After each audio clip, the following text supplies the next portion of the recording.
Nihao, salut à tous. Aujourd'hui, je vais vous parler de la magie dans les arts martiaux, ou plutôt de la supercherie des arts martiaux, enfin de certains. Vous avez tous vu dans certaines vidéos où on voit des gens avec des pouvoirs incroyables qui poussent des gens à distance, qui tordent des barres de fer. Ce genre de vidéos sont légion et je voudrais quand même remettre un petit peu les choses à leur place. Oui, dans les arts martiaux, on peut trouver des choses qui peuvent paraître incroyables pour certains, mais qui n'ont rien de surnaturel.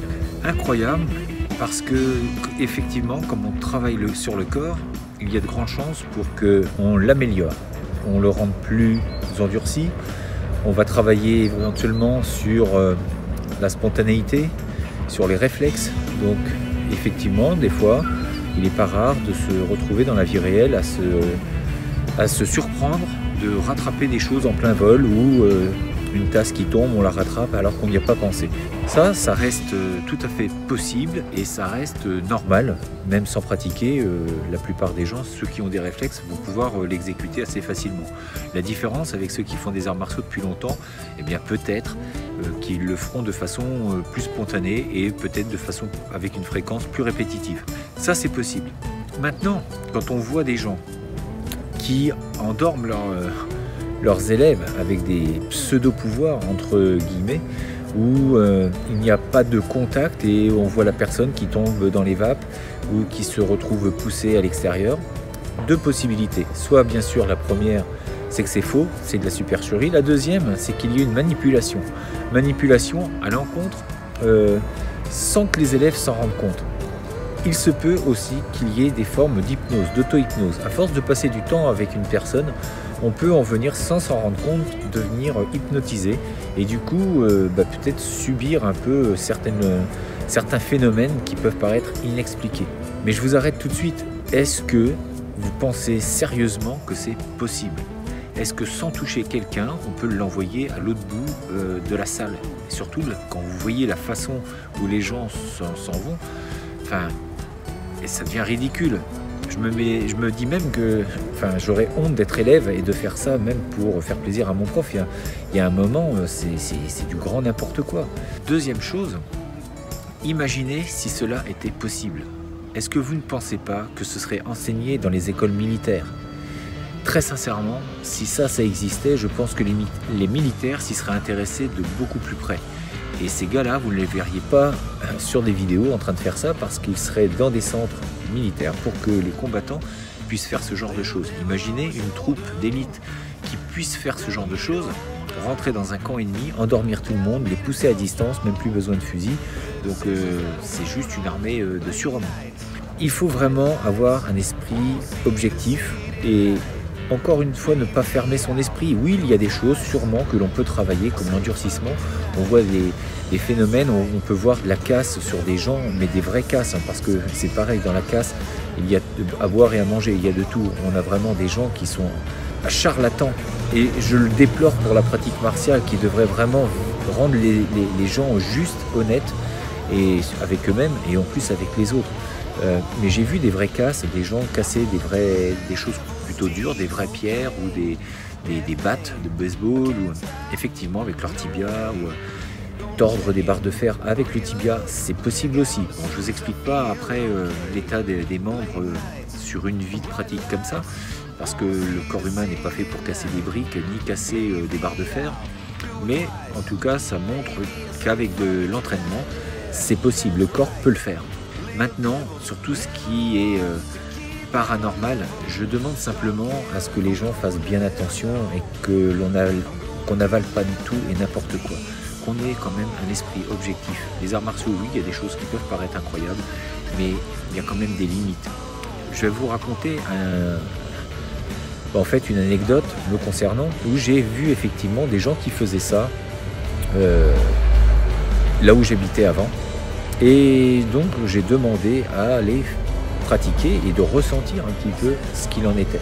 La chose qu'on m'a dit, c'est que je n'étais pas prêt pour ressentir ce genre de choses. Alors, moi je veux bien, mais après plus d'une trentaine d'années de pratique, j'étais prêt même à signer un papier comme quoi Je dégageais toute responsabilité de la personne si jamais il m'arrivait quelque chose. Il n'a jamais voulu. Et par contre, avec ses élèves, effectivement, là, ça marche très bien. Mais dès qu'il y a quelqu'un d'autre de l'extérieur qui vient, comme par hasard, ce qu'on va nous dire, c'est qu'on n'est pas prêt, on ne connaît pas très bien ce qui se passe dans ce style, etc., etc. Tout ce qu'il faut pour que vous ne puissiez pas le faire. Alors heureusement, on tombe généralement sur des gens gentils, c'est mon cas. Mais je pense qu'avec certaines personnes, ça pourrait très mal finir parce qu'il y a des gens qui sont dans la provocation et qui pourraient, et à juste titre dans certains cas, dire bah, écoute, tu me le fais et puis on va voir ce que ça donne. Regardez certaines vidéos, il y a eu des défis comme ça où on voit un maître tai chi qui fait ce genre de choses sur une personne du MMA. Bon, ça se finit très mal pour lui. Mais c'est obligatoire. Parfois, je dirais, c'est tant pis pour lui. Il y a un moment, il faut assumer ce qu'on fait, assumer ce qu'on dit. Et que quand on commence à rentrer dans ce genre de spectacle, il ne faut pas s'étonner d'en prendre une sur le coin du nez. Et je trouve que ça remet les choses à leur place. Alors après, il y en a qui vont dire oui, mais c'est difficile, peut-être. Mais n'empêche qu'il fait un art martial, donc il doit s'attendre aussi à prendre un coup. Si ce n'est pas le cas, il faut qu'il change de pratique et se mette dans le bien-être. Et ce sera tout aussi positif, même mieux pour lui. Il ne risquera pas de prendre des coups et il pourra enseigner des choses peut-être plus spirituelles, plus métaphysiques. Mais en tout cas, je suis désolé, dans les arts martiaux, il y a quand même ce côté physique qui est là, ce côté combattant. Et quand on fait des choses qui paraissent incroyables, il ne faut pas s'étonner d'en recevoir une quand on raconte n'importe quoi. Ça m'embête un petit peu de dire ça parce que oui, il y a des choses qu'on peut ressentir dans les arts martiaux. On va travailler sur le corps, sur des choses qu'on ne voit pas forcément. Donc oui, mais pas à ce niveau-là. On ne va pas se mettre à s'envoler, on ne va pas lancer des boules de feu et on ne va pas projeter les gens à distance. Il y a quelque chose d'inconcevable, il y a des choses qui me surpassent. Alors admettons, prenons la chose où c'est possible. Admettons. Si c'est possible, vous devez le faire aussi, non pas sur des hommes, mais si vous pouvez pousser des choses comme ça, donc vous agissez sur la matière. Si vous agissez sur la matière, vous devez pouvoir le faire sur une voiture, sur un train, sur un animal, qui lui, de toute façon, ne sera pas complice. Mais pourquoi ils ne le font pas sur un animal? Pour montrer que ce fameux pouvoir, ils peuvent l'avoir aussi. Ça m'embête par rapport aux arts martiaux. Les arts martiaux, c'est quand même un art qui, à mon sens, est noble et qui est fondamental dans l'éducation de l'être humain. Mais si on retrouve des gens qui sont malsains et qui commencent à manquer d'honnêteté et de bienveillance, on va arriver à faire des gens qui sont tordus et non pas droits dans leur vie. Si on commence à raconter ce genre de choses et puis qu'en plus, en tant qu'élève, on joue le jeu, comment voulez-vous vous comporter convenablement dans le monde où vous êtes capable de flouer un peu, de raconter des cracks à tout le monde? L'art martial, c'est pas ça. Et puis, si c'est vrai, on doit pouvoir le démontrer à tout le monde, de faire ressentir ce qui se passe et de ne pas fermer les portes, surtout à des pratiquants. Je veux dire, en plus, c'était lors d'un stage.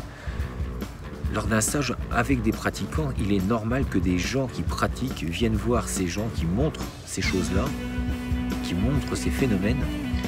C'est évident qu'il y ait des gens qui viennent et qui demandent à ressentir, à voir ce que c'est. C'est normal. Et là, dès qu'on pose ce genre de questions, dire moi j'aimerais essayer avec vous, on nous dit ah ben non, tu n'es pas prêt. Oui, je suis pas prêt à me faire avoir et à écouter juste ce qu'on va me dire. Je pense que les gens des arts martiaux, normalement, ils ont un peu plus de personnalité, ils sont pas prêts à tout avaler et on peut se poser des questions, c'est légitime, on peut avoir des doutes, de se dire c'est peut-être possible, mais regardez quand même un petit peu et rendez-vous compte que parfois c'est vraiment particulier la façon où ils ont de se déplacer. On ne sautille pas comme ça quand on est projeté, on ne se met pas à tourner dans tous les sens, à tourner sur soi-même. Alors ils vont vous dire que c'est l'énergie à bon dos parfois.